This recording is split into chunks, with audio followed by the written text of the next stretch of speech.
stretch, or knows you're ready for it? What are the indications there? Well, a little bit of just kind of settling in, just because of the influx of guys either being here or not being here. So a little different between the first two and the last two, but just settling in. Zelenoff goes down at the tournament in Milwaukee, and so that changes things up a little bit. But you get, Finley, Hensler, and Osborne back.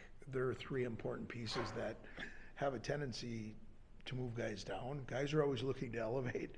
Those guys come in, and we've gotten back to just a little bit of a rhythm. And I know school isn't in session yet, but from the hockey piece, I've liked our power plays come back and continued to contribute. Our goaltending's come back and played well. But some things that I think we need to continue to progress, because as you know, during the season, power plays start to go away towards the end of the year. And so hopefully we can continue to build 5-on-5 productivity throughout our lineup. Our depth has been a strength, and we're going to need that over the second half. Looking back on that series against Michigan State back last year, or a few months ago, where do you think your group has improved the most since then? I don't know. It was a pretty crazy series. We did some things that you liked and some things that you want to leave in the past. Starting on the road and spotting a team a 2-goal lead. And we tried to address that as we came into the second half, at having better starts and not playing from behind and playing with fire. It didn't cost us what it could cost us. The piece, I think that'll be shown here in the next 4 weeks on we're a different team. They're a different team. They've got different guys in the lineup, so do we, that weren't there for that weekend. And so what I do think is we'll be stressed out. And what I mean by that is not from an emotional standpoint. I mean from the standpoint of they're a good team, as good a team defensively.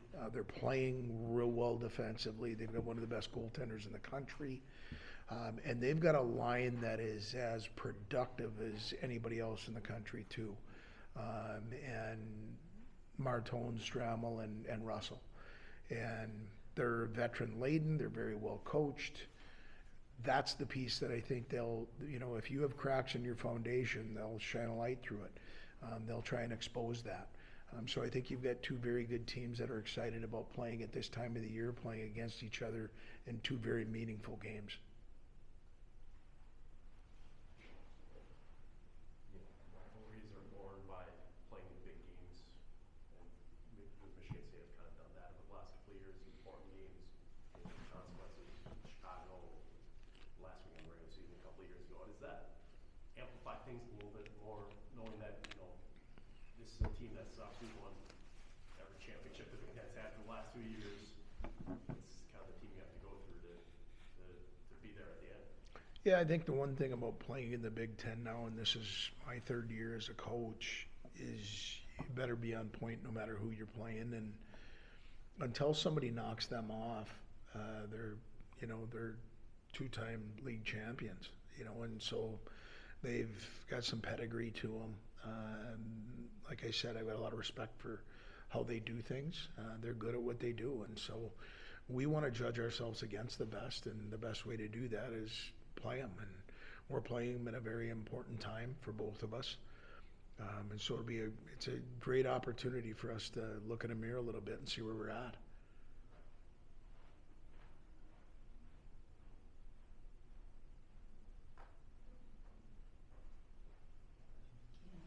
Hey, Coach, it's easy to focus on, rankings and results, but what have you learned about this group as, they prepare for a game like this? They've been pretty resilient, and I've mentioned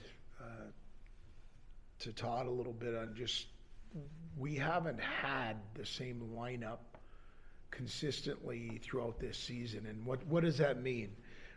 It's not because the coach is incredibly disgruntled with the guys that are out there and how they're playing. It's been from availability, it's been from opportunity, whether it's guys earning it injuries, opportunities for guys going out and playing in other situations, all of the World Juniors or the Spengler Cup. And we've had different guys step up at different times. And so what I've learned is the guys are a bit resilient. We've played from behind at Michigan State, played from behind, and not by a goal, but by a couple of goals. Same thing at Notre Dame.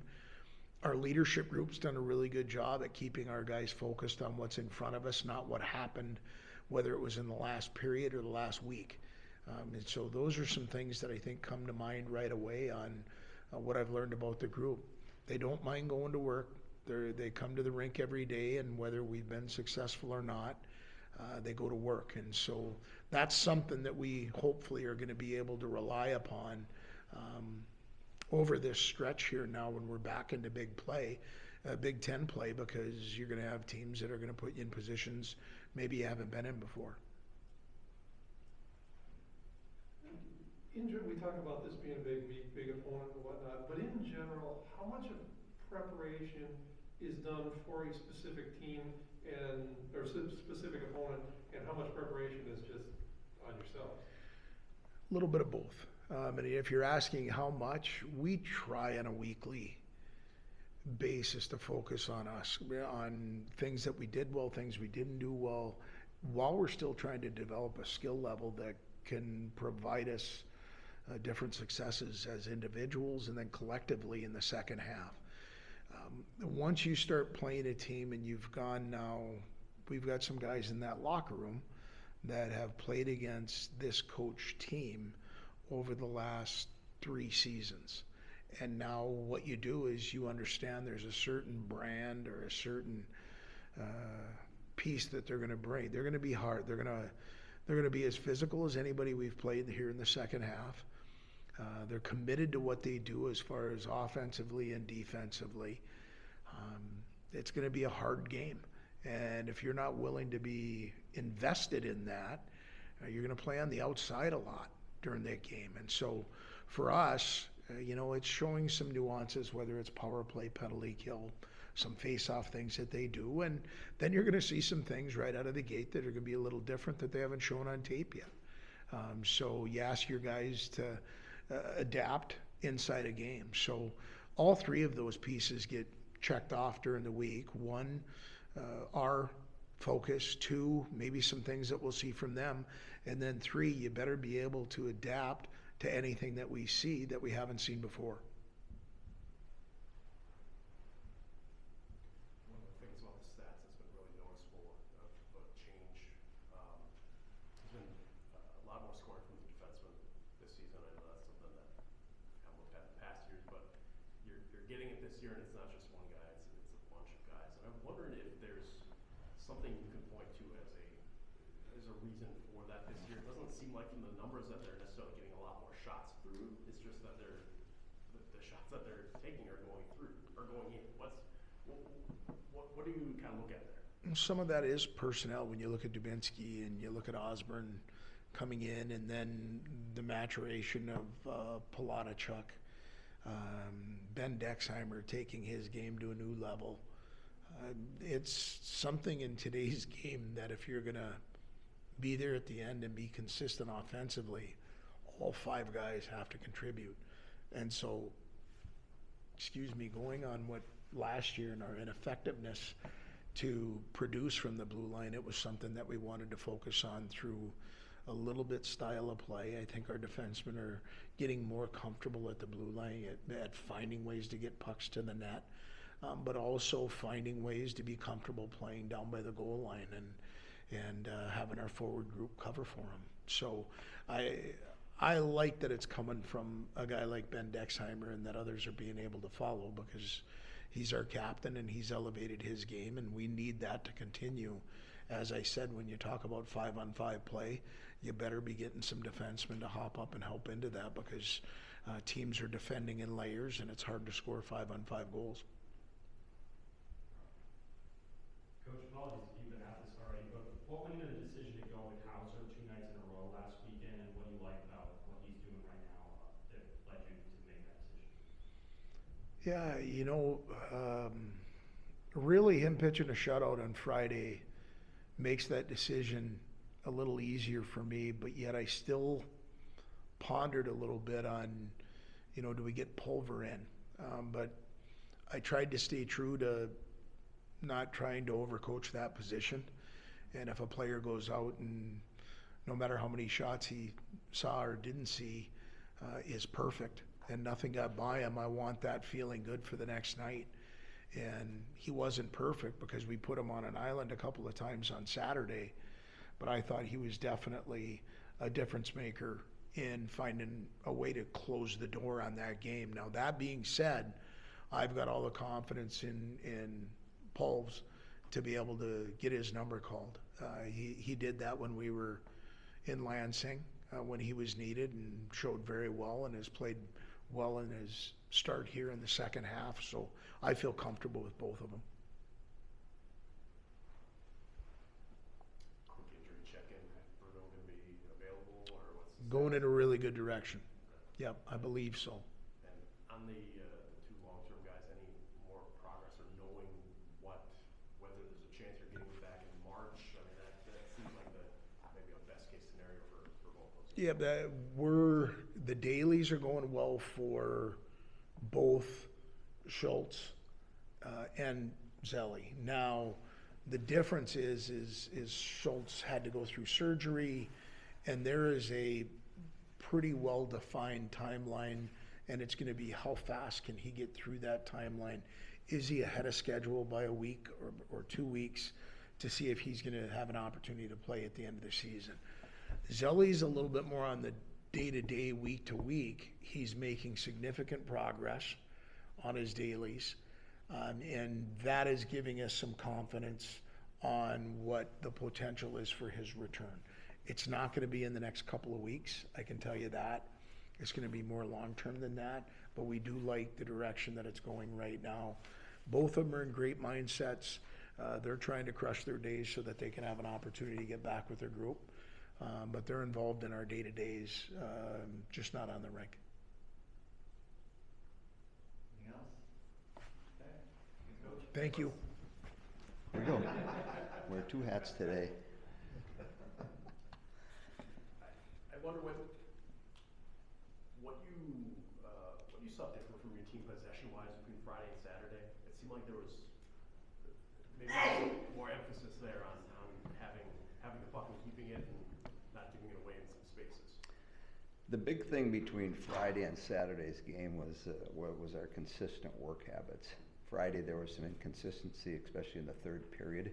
I thought the first two periods, not having played for a month, was okay. There were some things that were good.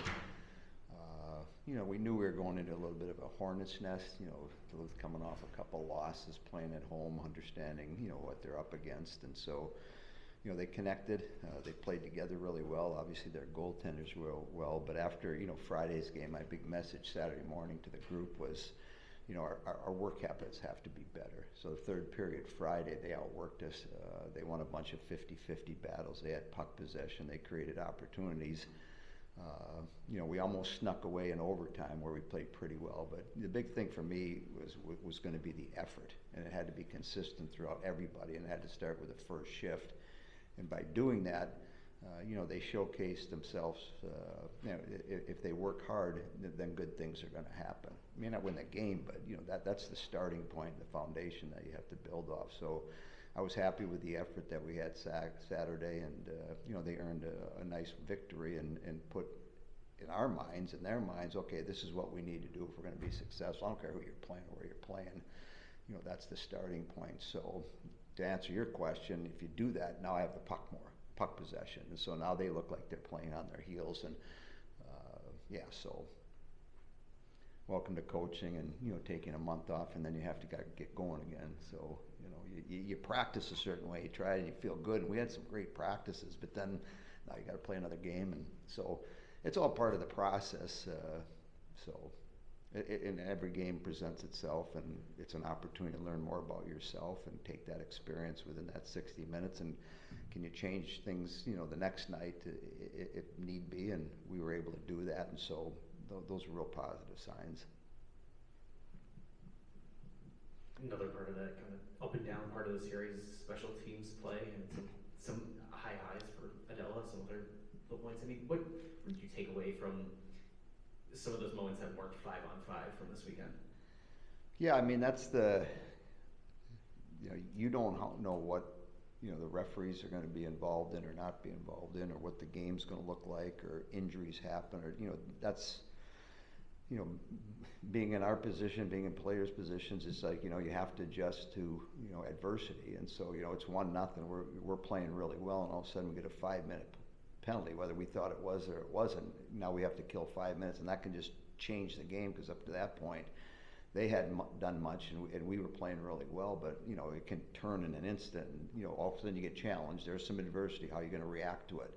We did a great job. Obviously, Adela scoring the goal was huge, so we came out of that 5-minute major, a +1. We outscored them, and so that's an opportunity to create energy and keep moving in a positive direction. So, the good teams, and you figure things out as you go along, and whatever sport you're playing, there's going to be ebbs and flows to that 60 minutes that we're involved in, and how you adjust to them and react to them, gives you an opportunity in a positive way. If you do it, you now have a chance to maybe win the game because of it. And that 5-minute major that we killed off, that was a huge part of that game. But conversely, it's like, Friday we scored with 3 seconds to go in the second period. So as a coach, I'm all fired up. It's like, okay, we may not score that whole game, the way they were structured and the way they were defending and blocking shots. Their goaltender's really good, and it's like, okay, we may not get one tonight.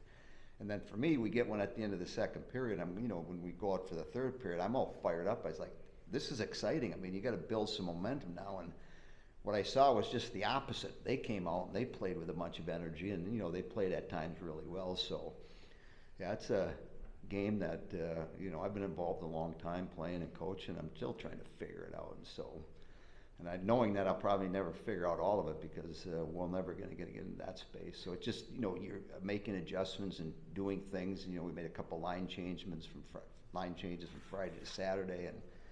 But as I told Todd, the big thing is you got to work hard. I mean, no matter who you're playing nowadays, if you're not going to work hard and, focus on some little things, then, your chance of winning, I don't care how talented you are, your chance of winning, go down quite dramatically. Coach, what can you say about the moments that you guys had and how it speaks to the level of, growth or maybe, focus that you guys have right now?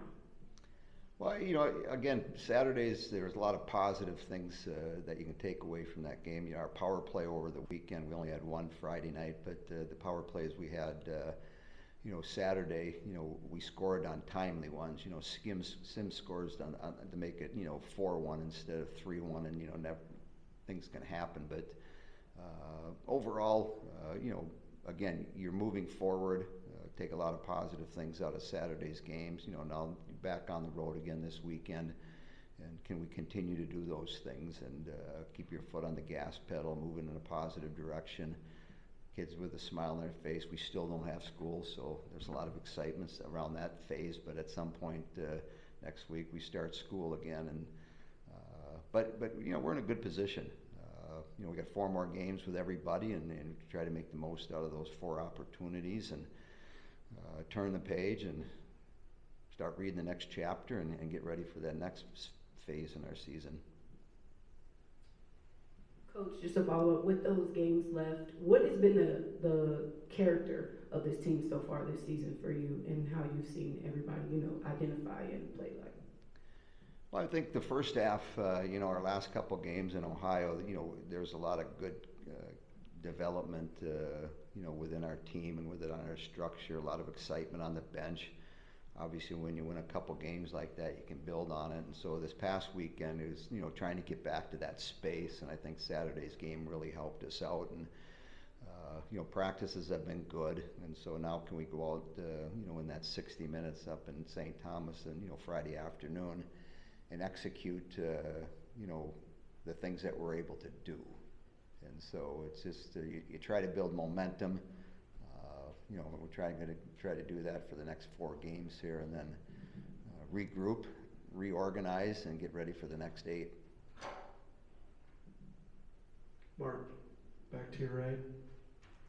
Hi. Gotcha. this is kind of a big picture question, but if someone asks you to describe Caroline Harvey and what makes her unique, where do you start? The way she can skate and move laterally on the ice. I mean, if you watch the first couple periods Friday, I mean, she was really good. I mean, and I don't say that, you know, just because she plays for us, but I mean, if you just watch the game as a spectator of hockey, and man, she was flying around out there, you know, effortless, and you know, never seemed to get tired. But you know, her skating, her ability to jump into plays, and then her lateral movement from side to side, you know, and I've seen a lot of good players on the women's side, but I've not seen players or a player do what she's capable of doing with her feet. And so, yeah, so, you know, we'll see it 4 more games here, and then we'll see it in the big picture over in Milan, and then we'll get her an opportunity in the playoffs. But special player, and, you know, it's, people always say, well, how'd she get so good? Well, just come to practice and watch what she does before practice, how she practices, and what she does after practice. And it's not like, okay, I've done this for 2 or 3 weeks, I'm a real good player, and then I'm just going to, okay. Nope, I mean, she's been here almost 4 years now, and still continues to do that. And just, you know, she's a professional, plays every shift hard, plays every drill and practice hard, takes care of herself off the ice, on the ice, and you know, she's a true professional. And you know, if I'm a young player and I'm coming into our locker room and I'm watching her go about her business, boy, that's got a big impact on our younger players coming in, because they look at her, obviously they respect her, but you know, to watch her go about her business and say, well, yeah, that's why she's going. Maybe I should be doing some of that stuff too, and people can follow along. So, but to answer your question, I mean, her skating is phenomenal.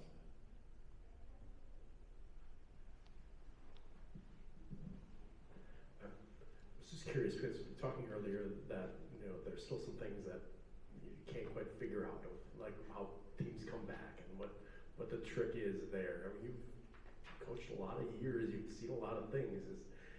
Is that exciting for you to still try and figure those things out, or is that a little bit infuriating that it hasn't, you know, that things change and that there's, you know, some things that just maybe don't have answers and that you're always going to be chasing for? Yeah, no, it's good. And to me, it's like two sides of a coin, where those are the things I think from my standpoint that excite me coming to the rink, you know, and going to practice and working on and try to get these kids and get them to understand how to play the game the right way.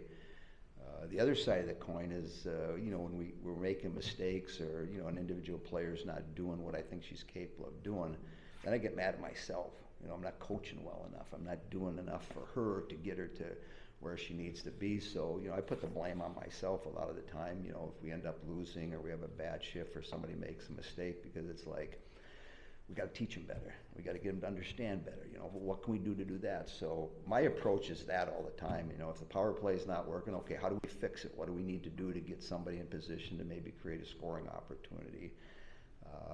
You know, so Friday night after the game, I'm figuring out, like, okay, you know, what do we need to do as a coaching staff to, you know, the next time we get in that, we have a couple of weeks off, and, you know, how can we get our practices more in tune to what the game's going to look like? And not saying we didn't do a decent job, but you're always looking for, you know, that rabbit down in the bottom there, and trying to make adjustments. But I think the big thing to answer is, you know, that's what excites me still, coming to the rink and figuring things out. And sometimes, you know, there may not be an answer to some of the questions you have, but, you know, that's okay. We still try to figure it out. You mentioned at the end there, pulling the rabbit out. It's a little bit of what you did against this group you have coming up this upcoming weekend when you had them in your barn here. I'm kind of just wondering, what is maybe front of mind for you with this St. Thomas group after you finished the weekend the way you finished it, when they were here in Madison a couple of months ago? Yeah, I think, you know, it's a message, you know, to everybody, that, you know, if you're going to win games, there's things that you have to do, and, you know, some of those things we can control, and other things that, you know, we don't have control. So, you know, Friday, if you tell me their goalie's going to make 57 saves and we're not going to have a power play, and, you know, the score's probably going to be 2-1 or 1-1 going into a shootout or overtime, So, the theme and the message early part of this week is, what can we control? What can we do to come out Friday afternoon and build off what we did last Saturday night? And if we're able to do that and we play well, we'll get chances, we'll get opportunities, and hopefully, we get a spoonful of them or a blender full of them, in the first period, and a couple go in and gain momentum by doing that. And so, this time of the year, you're fine-tuning things. Obviously, we're going to have a hiccup in a couple weeks because, we're going to have to make some adjustments. But, you stay focused on the next one. Friday, 2 o'clock, St. Thomas, they'll be excited. They had Minnesota close a couple weeks ago. And, most of the games nowadays, are generally, close. You'll every once in a while get a game that'll throw you off. But the big thing is what can we do and what can we control. So that's the focus this week in doing that, and get ourselves ready to play, the way we're capable of playing. All right, thanks, Coach. Thank you. You guys have played some pretty consequential games against Michigan State in the last couple of years, toward the end of the regular season, the game in Chicago last year. How does that build, excitement, rivalry, those kind of things when you're in those kind of games against them that mean a lot?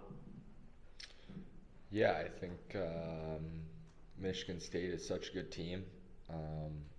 My 3 years now being here, they've probably become one of our biggest rivals, in my opinion. And getting to play them means so much because it's going to be such a good game and so tight. And yeah, these big games mean a lot, and going against them and the team they have and how they're coached, it's fun playing them.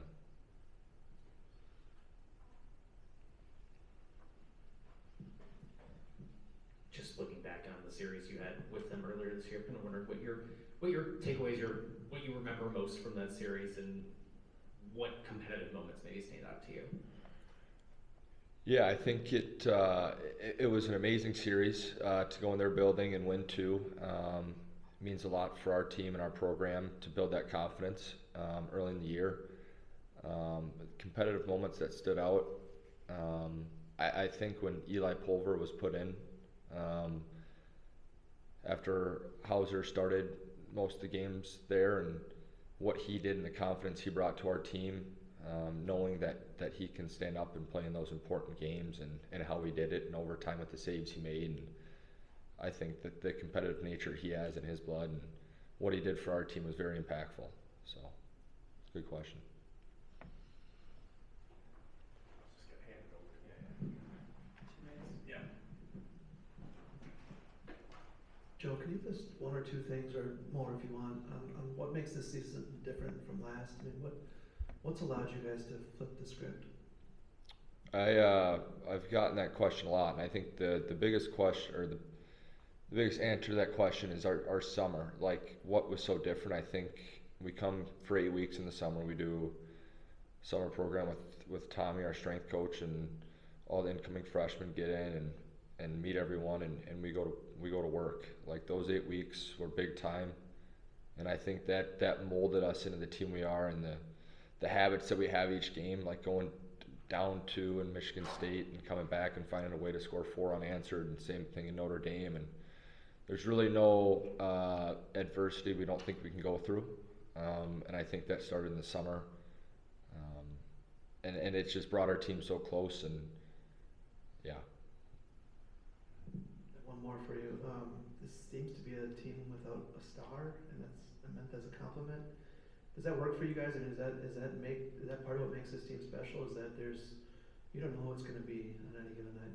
Yeah, our depth is incredible. I think that's the biggest strength to our team, and having any goalie go in and stand on their head. And yeah, I think it is a strength, like you said. Every guy up and down the lineup can go and be impactful, and I think that's very, very nice to know each night. If some guy doesn't have it, the next guy will.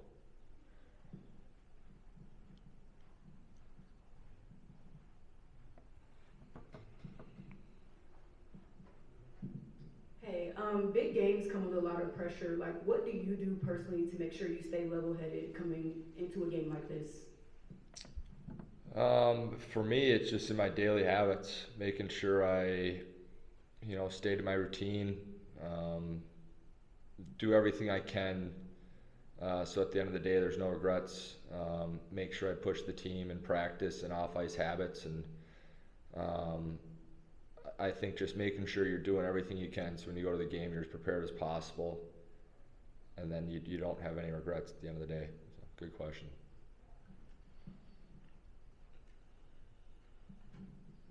Joe, it seemed like you guys on the blue line were really able to frustrate Alaska this past weekend and just not let them really possess the puck at all. What kind of aggression and physicality is it going to take to do the same thing this coming weekend? I think just doing the same thing, being mobile up top, moving, getting forwards off their fronts, being able to be deceptive and fake shots and move with the forwards when they come up the half wall. I think it's the same thing we did against Alaska. Being able to move, and then that just opens up when we're active up top. It opens up more options for our forwards to get pucks through and score goals. So I think doing the same thing we do and just making sure our shots get through the first forward, I think that'll be the most important piece. Especially against the goalie they have and the defensive core and forward they have. They're a very deep team, and we're just as deep. So I think as a defenseman to get pucks through and filter them to the net is going to be the biggest thing. Anything else? Okay. Thanks, Joe. Yeah. Ava, I haven't seen you since the Olympic thing, so congratulations on that. I wonder, can you share how you officially found out? I mean, I know it's kind of been trending towards that, but when you officially got the word that that's going to happen, how'd that sound to you, and how'd you process it? Yeah, it was obviously super surreal and just obviously dream come true. We it was scheduled out, so we were all expecting the phone call, and I was here at the rink and just kind of away in the office, and just to hear the words officially and to get that phone call is just something that you always dream of. And I called my parents quickly after and just shared the news, and obviously it had kind of been building towards that, but just to cement it and just be able to say that I'm an Olympian is just crazy to say.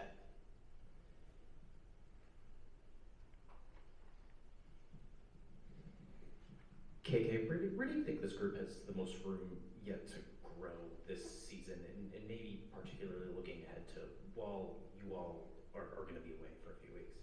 Yeah, I feel like we're at a good spot right now, and every game we just get that much better, and taking it game by game and looking ahead, it's an exciting opportunity. Obviously, there's going to be different roles assigned, and people are going to have to fill different shoes, but our group's ready, and we're so deep, and we have full confidence in them, and excited to see what they do.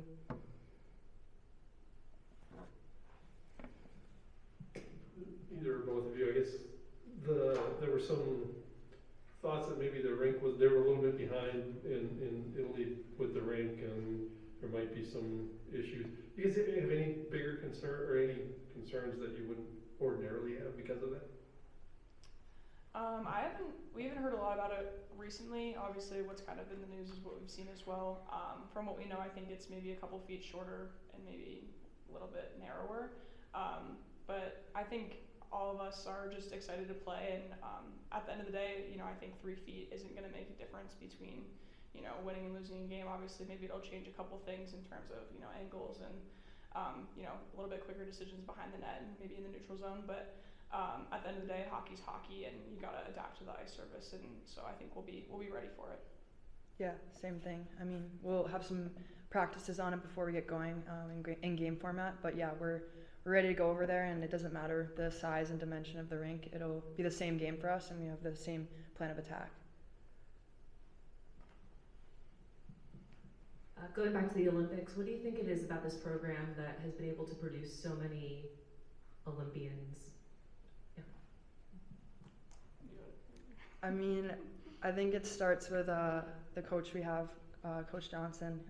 He's a legend himself in his playing career, and then also as a coach, he's unbelievable. So I feel like the way he develops players, the way he kind of lets our team steer the boat in a way, he has full trust in us. It helps develop your own confidence a lot, and I think he's done such a great job of, obviously developing players, even like Hillary when she was here probably, and Brianna Decker.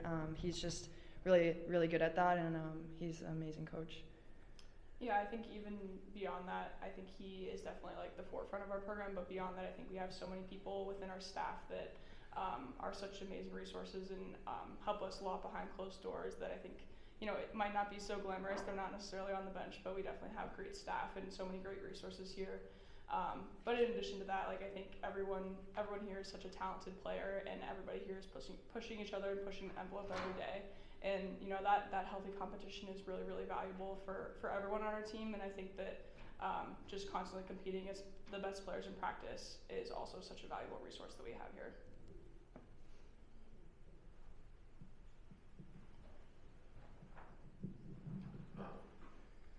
I guess this is kind of both of you because of different sides of it, but the last series with St. Thomas, obviously, that there was quite a difference between one game and the next, and it came right down to the wire the second game. How much of that does kind of capture your attention going into a week like this, where you know there's a lot of things going on, but you've talked a lot about being where your feet are and have to make sure you're throwing everything you have into where you're at right now.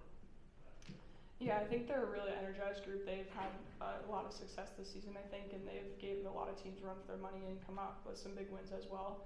And obviously, they gave us a run for our money, and I think it's just a testament to where their program is at. Obviously, they, new rink, a lot of exciting things this season for them, and so, they're excited, they're ready to go, and as always, like everybody gives us their best game. So I think that, we just got to regroup each week and look forward to, each weekend as its own, and just be prepared to play our game regardless of who we're playing, because anyone on any day can beat anyone. So. Anything else for our players? Kind of along the same lines for KK, just this St. Thomas program coming up here. Obviously, when you committed, when you were going to join, this didn't exist in the WCHA. It wasn't a D1 program. I'm kind of wondering what, if anything, you have reflected on just seeing that program kind of tick up in its competitive place in the league over the years that you've been competing with it. Yeah, that's a good question. They've come a long way, and they continue to progress and develop, and it's a testament. Obviously, Ava kind of alluded to it, is like they have given a lot of great teams like a run for their money, and they've been such a great team, especially this year, and just each year, as you said, they're coming further and further along. So they're a competitive group over there. They work hard, and they got some good talent. So kudos to them, and they keep getting better each year. All right, thanks guys. Thank you.